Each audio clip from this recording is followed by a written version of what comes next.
We are out in the wilds today. Kind of suitable location for this video. It was a landscape badly destroyed by storms and forest fires and the difficult winter we just had, and it's coming back to life. The yellow furze flowers are blooming. You can see the first birds are coming in. Won't be long now before the tadpoles are in the ponds, and it attracts the birds and life begins again. I want to talk about Alzheimer's. Now, when I was a kid, they called Alzheimer's dementia. They called it just like, it was just a thing of growing old, that when you got old, some people, not everyone, it's just like today, got these Alzheimer's types effects. Now, it was just seen as part of the aging process, and then sometime in around the 1980s, it became branded as a kind of a disease that was avoidable. Now, this is what this video is kind of about. This so-called avoidable disease of Alzheimer's was linked with everything from aluminium to pollution to all kinds of things, as a kind of an epidemic that was sweeping particularly the Western states, and in particular the wealthy nations, Western Europe and North America. And even at the time, I remember my first reaction was, because people are living longer and they're probably being kept alive even by things like preservatives in food, that they're actually alive longer than they should be. And this is probably when I was close to an atheist, and then the brain is going. The brain is gone.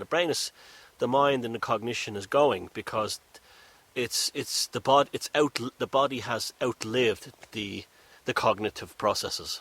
So it's ending. And then, as I kind of returned to some more kind of spiritual ideas, after I moved back to Ireland, well, probably before that, in the late 90s, I started to see Alzheimer's in a different way. Especially when I started to read the Vedas and take an interest in Hinduism. And if you have a relative who goes into a hospital or a hospice or has experienced it at home, you get this whole thing from the doctors like, well, they have this disease called Alzheimer's, and it's a terrible disease, and the family are all traumatized because where's my mother gone, where's my auntie gone, where's my sister gone? And I think it's sold in the wrong way. I see Alzheimer's as a real-time validation of reincarnation. What's happening is, probably because of health care and the drugs they give people, elderly people who are suffering from dementia and Alzheimer's, they're prolonging their passing over to the other side, the transmigration of their soul into their new body. And therefore, that's why we're so acutely aware of it. People died much quicker a long time ago, and they moved on. And they're caught, I think people with Alzheimer's, they present an opportunity for two things. One, that we have to learn how to deal with the dignity of death. When it's so time for someone to die, it's time for someone to die. And let them go on and be reincarnated. And struggling to keep them here on earth, to keep them as you remember them, while their cognitive processing, their memories and so on, and they don't even know who you are anymore, breaks down, is prolonged torture for the families. But it's probably not doing the person who has the Alzheimer's any better. I think this is why people with Alzheimer's, they often talk to people that are not there. They're actually in their new reality. They see things that are not in front of them. They're caught between two states, this state and the next state of soul or consciousness migration, if you want to use that word. And that's what Alzheimer's should be looked on, rather than being this horrible disease that tears a family asunder and causes fear of death and fear of growing old, as a validation of reincarnation in real time. That what you're seeing is your loved one giving you proof that consciousness exists after physical death, because they've already moved into the new body. Not fully. Maybe what we're seeing as cellular memories, maybe we're seeing like memories contained within the various nerve cells in the stomach and the heart, functioning as compensating for the brain as it deteriorates.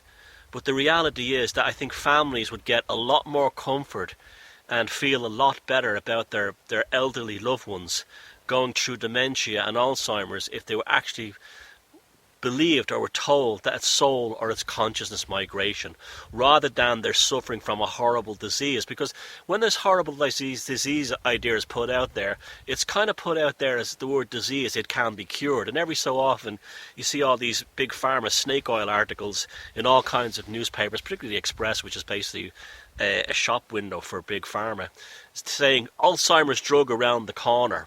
That's never going to happen. You're going to have to deal with it. You can deal with it with dignity and hope, or you can deal with it with horror and nihilism. And I prefer to deal with it with dignity and hope, that it's soul migration.